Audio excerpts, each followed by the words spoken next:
I've figured out over the years the best spots to invest. Now, obviously, things are always going to change. Every year, different opportunities are created.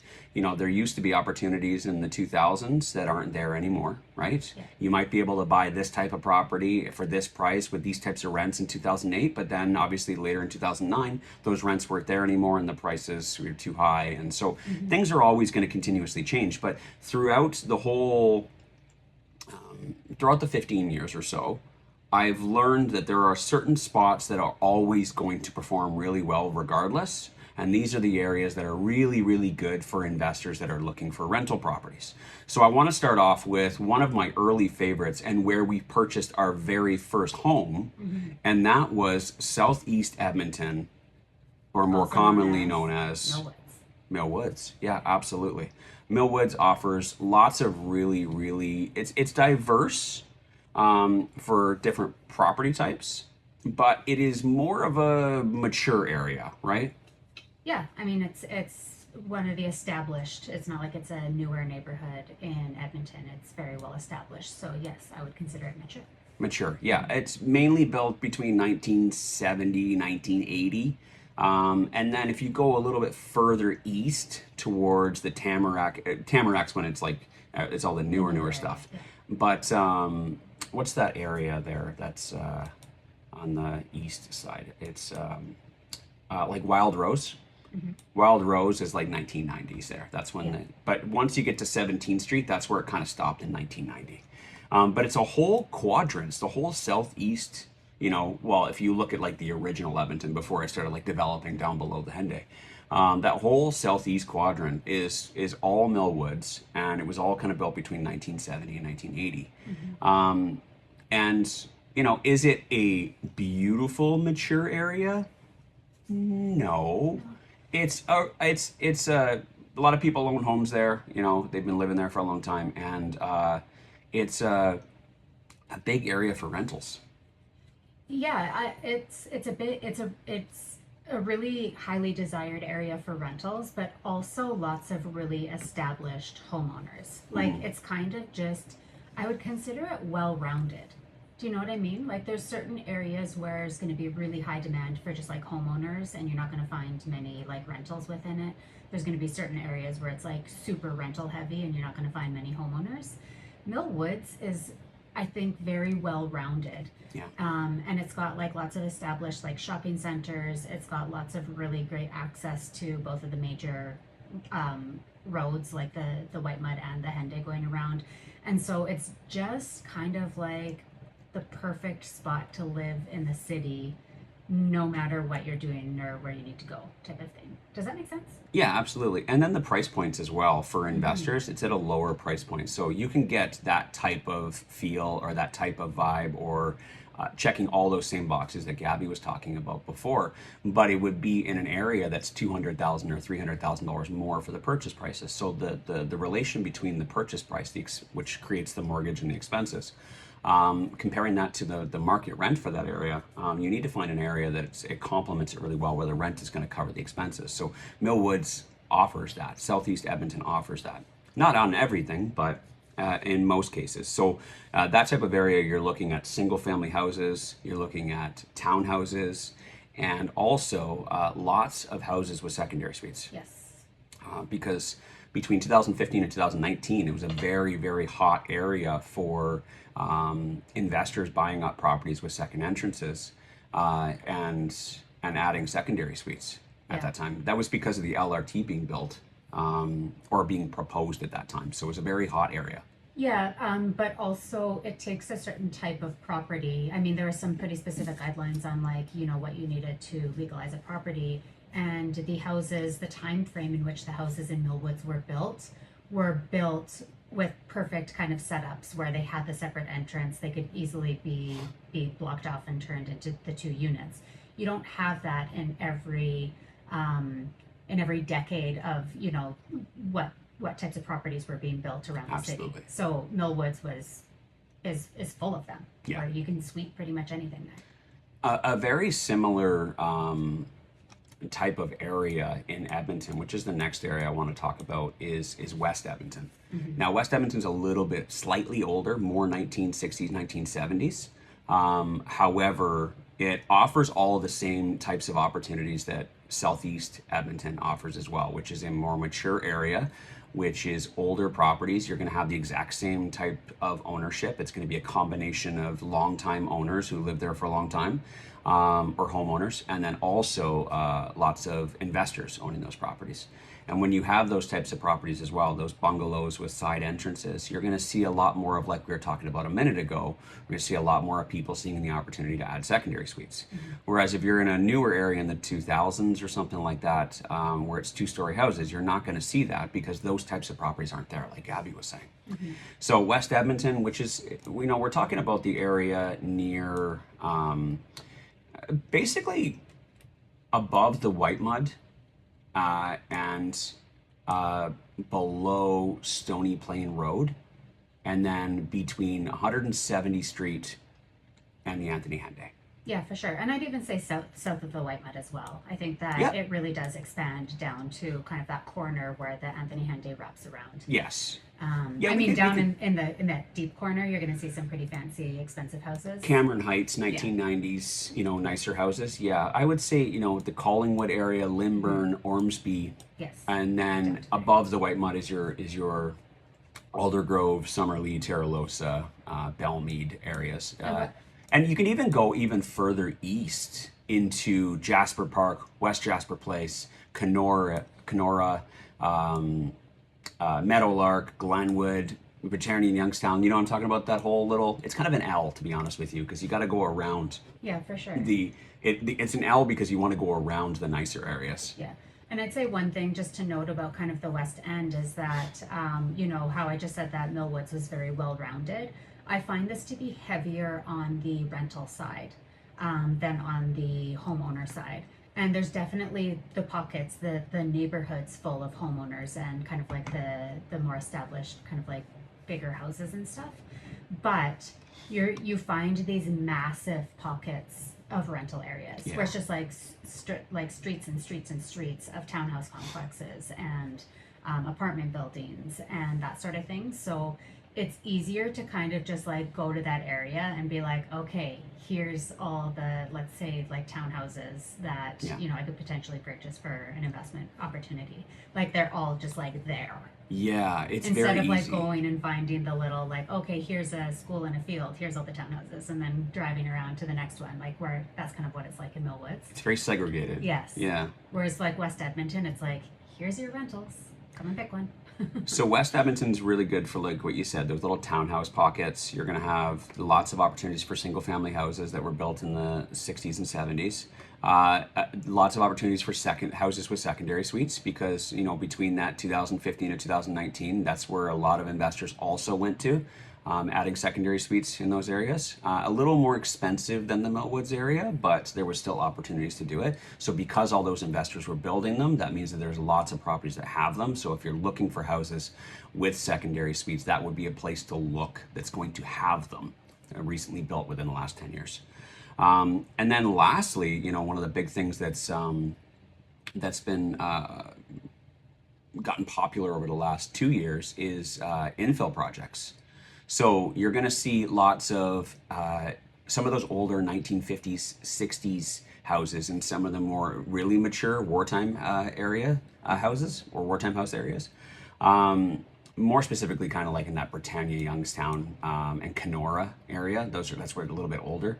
Where all those houses have kind of gotten past their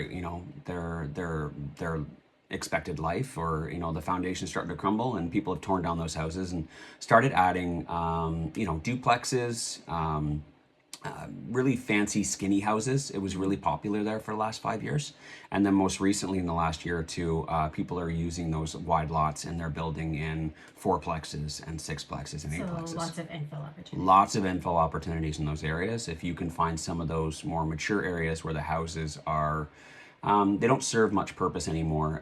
There's not much point in renovating them, bringing them back up to today's standards when the foundation is not quite there.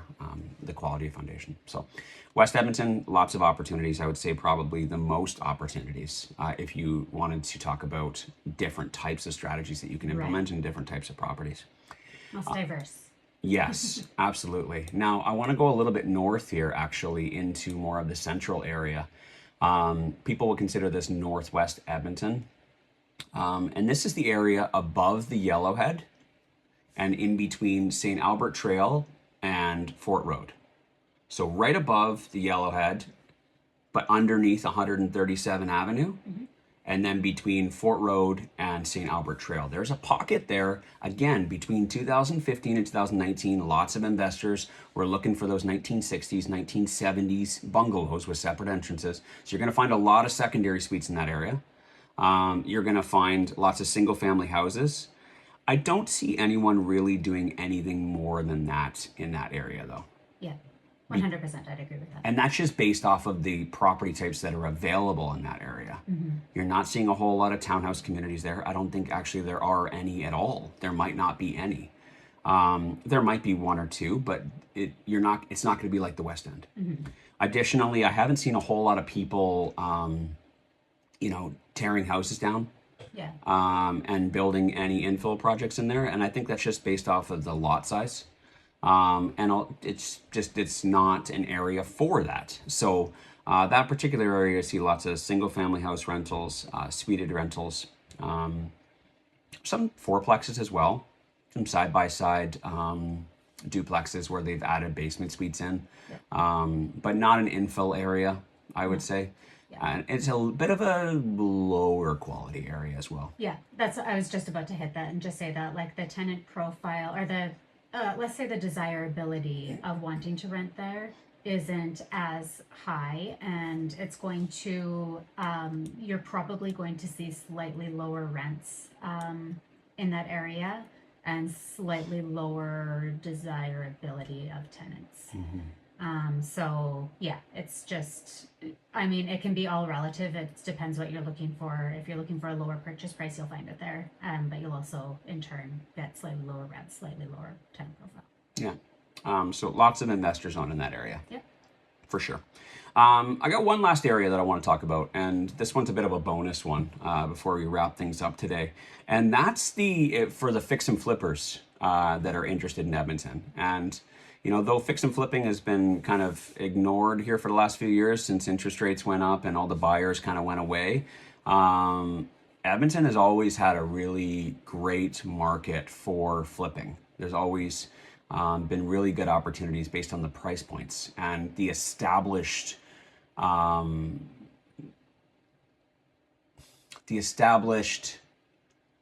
market for flipping. And what do I mean by that? What I'm trying to say is that, like, there are lots of people that flip in certain areas, and there are lots of sold comparables in that area that have people who have flipped there. So when you're thinking about, okay, I want to flip in this area, I got a really good deal in a house, what's the highest I could sell it for afterwards? You need to look at the comps and see what other people have sold flips for in this area.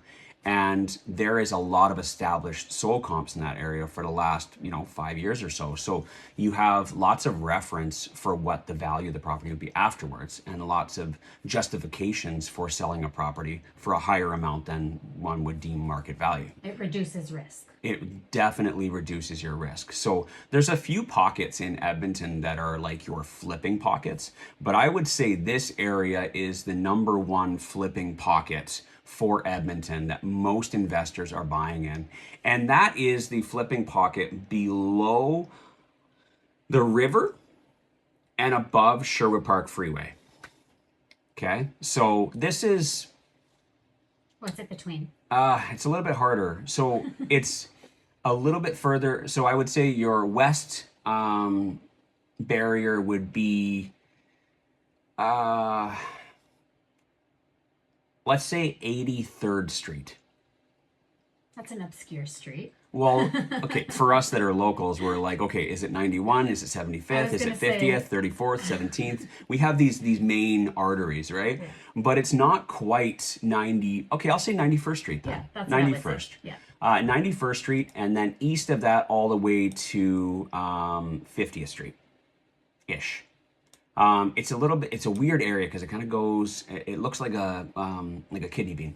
It looks like a kidney bean, so it kind of not quite an L. You got a lot of business area in there as well, industrial area. So, but you know, starting as low as like Argyle, Avonmore, going up through Bonnie Doon, Holyrood, Kenilworth, Otwell, Fulton Place, Forest Heights, Gold Bar, and then ending in Capilano, which is down in that Gold Bar waste facility, water waste management facility there. You know what I'm talking about. If you go drive down there, go for a walk, you're gonna smell it. I find it so funny that there's this like posh, highly desirable neighborhood right on the waste like center. True. Well, I mean, they got to put it somewhere near the water, Yeah. right? Near that North Saskatchewan River. But the main reason for the popularity in this area is the proximity to downtown.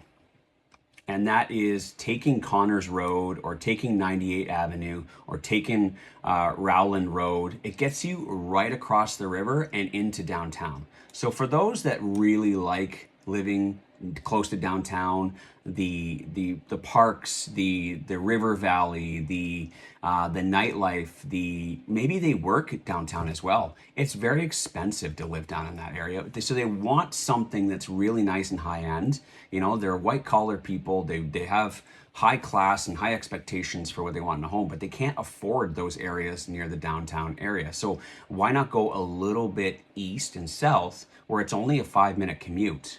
And you can live in those mature areas that still have a 5-minute proximity to those areas. You still have the river valley, you know, might be the Gold Bar smelly section of it, but you still got that proximity but what they're looking for is they're looking for something a little more high end.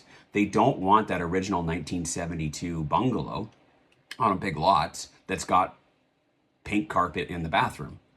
They want something that's newer. So there's a great opportunity to find those older houses and then bring life back into them, make it high end and sell it for a premium because you have lots of people that are willing to pay that premium for that particular area. So that flipping pocket is a very, very great area to invest in. Not necessarily for rental properties, but definitely for flippers that are looking for opportunities. That's a great area there. We actually, one of our mentees just bought a property in Otwell there, and he's going to be flipping that next month. He's going to get started on that. So we're really excited for him, and he's got a really, really great deat there. It's a really good spread. Yeah. So those are the areas, the 1, 2, 3, 4 great areas or best areas to invest in Edmonton. Now this is all subjective, and you know, feel free to tell me I'm wrong if you got a better area. I mean, I've been watching this for as long as I have. I feel pretty confident in my list, and I hope that that's valuable for you guys. But you know, if I missed something and you think that's there's an area that I should have mentioned, let us know. Let us know. You can come back on Monday and say, hey, I woke up at 6 a.m. to let you know that you forgot this area. That's cool. Come on in. Let us know. You know, and if you can't make it to the live show on Monday at 6 a.m. Mountain Time, A town hall meeting. if you can't make it, then definitely send us an email at info@reimorningshow.com. Let us know about some areas that you think that we should mention, some honorable mentions. And yeah, thank you guys so much for joining in with us this morning, and we hope you guys have an awesome weekend.